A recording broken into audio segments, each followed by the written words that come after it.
Dites-moi tout le monde, avez-vous peur des araignées? Vous ne pouvez pas vous cacher la malveillance d'Abaddon. Voit avec 8 yeux omniscients le verset du monstre.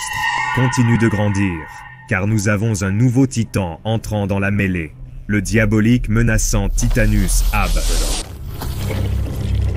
Le nom seul étant dérivé de l'hébreu signifiant destruction ou malheur pour le reste du temps, il y aura probablement des gens qui seront toujours sur le qui-vive et nerveux quand l'un de nos amis à 8 pattes se faufile effrayant dans notre ligne de mire.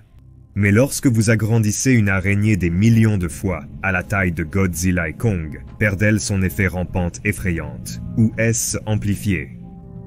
Abaddon ne rampera pas dans votre gorge pendant que vous dormez, mais le monstre a un plan beaucoup plus maléfique pour l'humanité.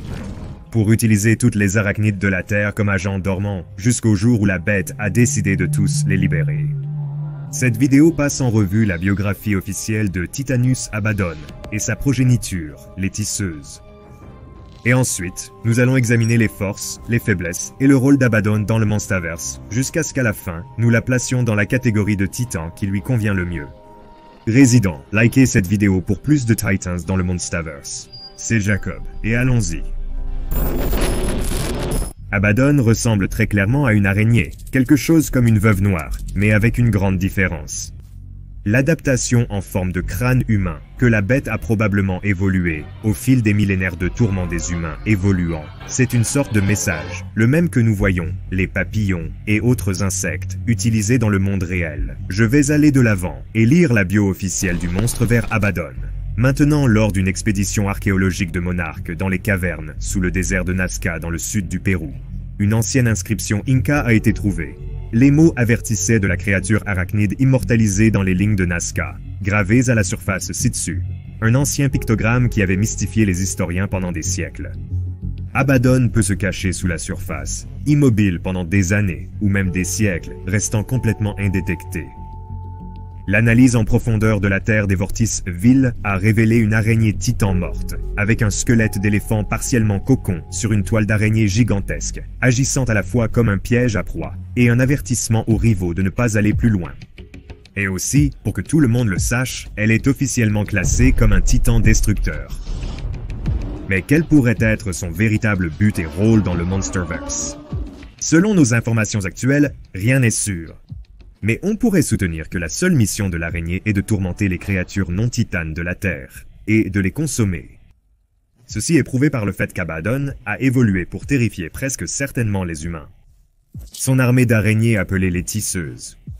Ce sont les rejetons d'Abaddon lui-même. Lisons maintenant les billes pour les tisseuses. Bien qu'ils ne soient pas aussi imposants en taille, les tisseuses de peste sont toujours plus grandes et plus dangereuses que toute autre espèce d'arachnide connue de l'humanité, nées des sacs d'œufs internes dans les cavernes utérines d'Abaddon. En atteignant leur maturité, elles émergent à travers les orbites en forme de crâne positionnées au-dessus de la tête du titan, créant l'image cauchemardesque d'Abaddon pleurant ses enfants dans le monde. Non seulement cette chose ressemble à un crâne humain, mais quand elle a ses bébés, elle donne l'impression de pleurer. C'est assez intense. Imaginez juste si c'était réel.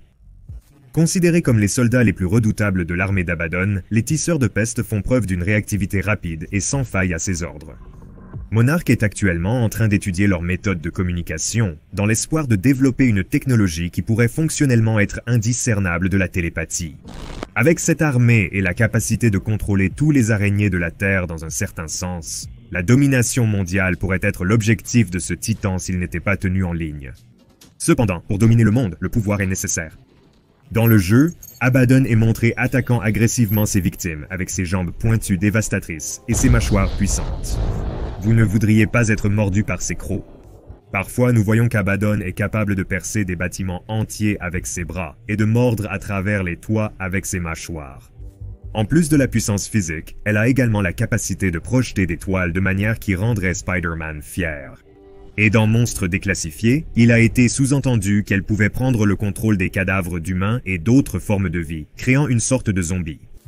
Cependant, Abaddon ne semble pas être un grand combattant, Kong le faisant fuir en seulement quelques instants.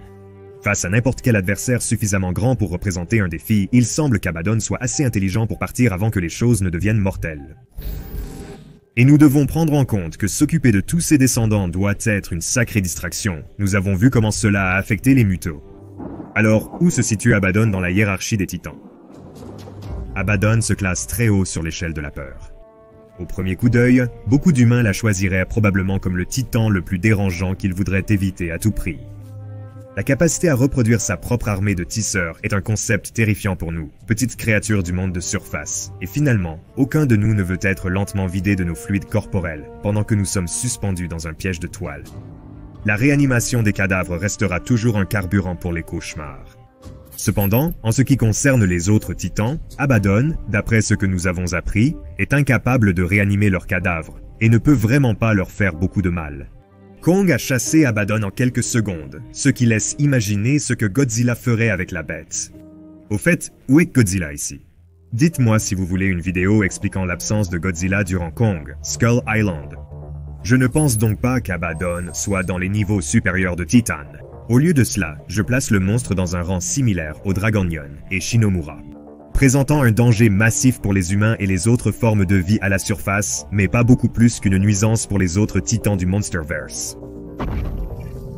Merci d'avoir regardé la vidéo tout le monde. Si vous l'avez aimé et que vous en voulez plus comme ça, vous savez quoi faire. Faites toutes ces choses de YouTube. Abonnez-vous, aimez la vidéo, partagez-la, laissez-moi un commentaire ci-dessous. C'est toujours agréable d'avoir de nouveaux titans dans le Monsterverse. Et j'espère que nous continuerons à en voir plus. J'aurais juste aimé qu'il y en ait plus avec Abaddon ici. Mais de toute façon, les gars, je suppose que c'est quelque chose comme toujours. Je vous verrai dans la prochaine.